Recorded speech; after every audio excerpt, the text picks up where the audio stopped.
Our mission is located in San Juan Capistrano in Southern California, which was part of Mexico until 1844. It is also located just down the street from Ruby's Diner, which has a really cool menu that can be turned into a car. The mission was founded in 1776 by Father Junipero Serra. This makes it the seventh mission founded, and it is as old as the United States. Foster bought the land for $7.10. Now, to express some of the rules of Junipero Serra is our infield reporter, Nikolai Vetrovic. Nikolai? Welcome to San Juan Capistrano. In the founding document, Father Serra is one who built it. It's all about the rules and how the state works in here. Thank you, Nikolai, for that in-depth report. You know, the mission was built to make Indians into Christians. It needed to be built near harbors so towns could grow there. Placing the missions across California was the Spaniards' way of marking their territory and maintaining control of the land. San Juan Capistrano had good soil for farming. In 1811, Mission San Juan Capistrano grew 50,000 pounds of wheat and 20,600 pounds of beans. They made a lot of leather that was thrown off the sea cliffs to the ships. Our infield reporter, Nikolai Vetrovic, has an example of such a piece of leather. Nikolai? Okay, welcome to the garden in San Juan Capistrano. So, I decided this was a cow fur right here. It's big, isn't it? Wow, that must have been a pretty big cow. You know, I also heard that they grew a lot of olives over there at San Juan Capistrano. Going back to our field reporter, Nikolai Vetrovic, he's going to show you how much I love the Native American lifestyle. Olive. Nikolai? You already know, people, this is San Juan Capistrano. And this is how they make olive oil.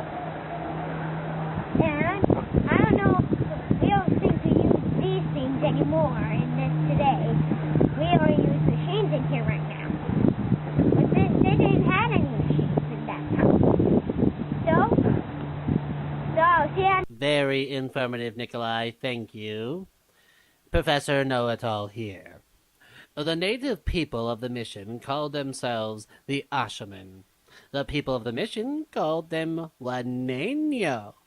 They were important in the building of the mission, which was constructed of adobe bricks. And Wait, hold on, Professor. I have an incoming exclusive for the V channel. Here is Nikolai Vetrovic talking to one of the natives, Miles, to give us an earth-shattering exclusive. Nikolai, over to you. Hi, Miles. What do you make me out of? Cow poo. wow, cow feces. Fascinating. You know, the bells in the mission played a very important part of the Native Americans' daily life. To tell you more about these bells is our infield reporter, Nikolai Vetrovic. Nikolai? No! Oopsie. Sorry about that. Oh. Okay, now. So, you know, these people, someone actually named this in breakfast, lunch, or dinner, or someone dies, or a wedding. That's what the different bells mean? Yep, that's what the different bells mean. What's the little bell? The little bell is when a children has died. Oh. Kind of sad, but that's the way it's life. Bye-bye. Thank you, Nikolai, for that informative report. The first bell would ring, and they would go to church. Then everyone ate breakfast. After breakfast, they all went to work. The men went to the workshops or fields. They would make their own tools to use throughout the mission. Some of these tools were also used to make leather for trade. Others were used in the fields, farming the crops. The women made clothes, cooked, and took care of the small children. The older children went to school, and the priest taught them about God. Everyone ate lunch together. They would rest for 2 hours and then went back to work. Then they would eat dinner. At the end of the long day, they would dance and play. Now to go back into the field to show you more in depth Indian times, our award-winning journalist, Nikolai Vetrovec. This is Indian, the very much longer time. This is called a teacher or a hut. It's made out of sticks. We usually make out of wood. They usually made out of straw places. Okay, wanna go inside? Yep. Here's the inside of this great big humongous teacher. The teacher, this is probably the where they put the fire. Good. And then the hole was for what? And the hole was for the sun or the smoke. Very cool. Smoke to come up. Welcome. Oh, we're going to go outside again, but somewhere else now. Okay. Welcome to all of these facts.